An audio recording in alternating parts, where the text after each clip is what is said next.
Okay, let's make our salt solution first.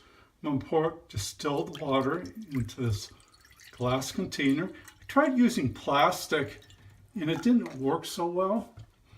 May have been a contributing factor, but set that aside. Let's throw in some tablespoons of salt.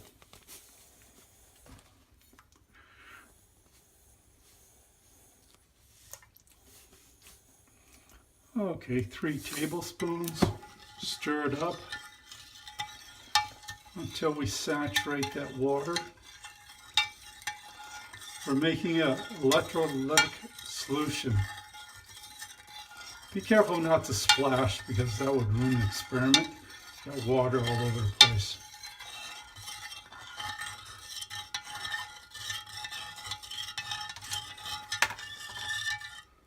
Okay, that should do it.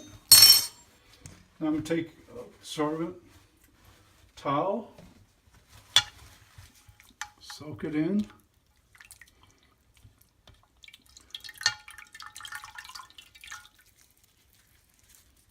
And just pat it dry. Don't get it so dry you ruin the electrolytic properties. Okay, I'm going to set that aside for a second. Move the water over.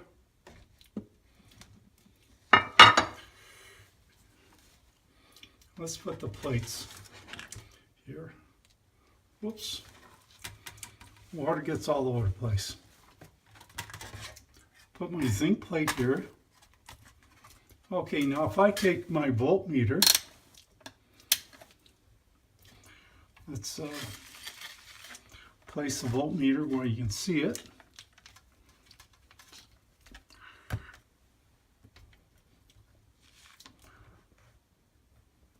Okay, now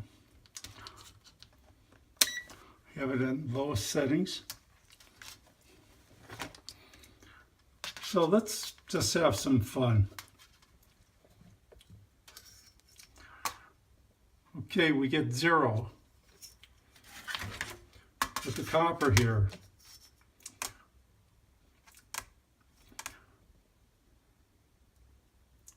Basically at 0 millivolts. Now let's place spacer. Give the zinc some protection.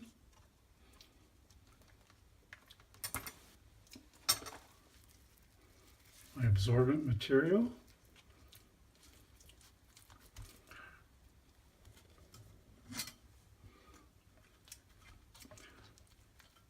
Guess who didn't clean the copper last experiment? The salt corrosion. And now let's place the negatively on the zinc, positive here, and we get about 400 millivolts. Now we're not going to get a continuous current. This is a very primitive experiment. So I just want to show you how batteries were developed starting in 1800 and took hundreds of years to develop into today's batteries.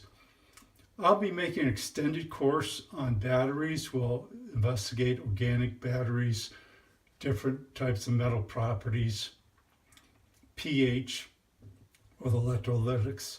So watch for that course. It's going to take me a few months to develop it probably, but it'll be published on Udemy. You have a good day.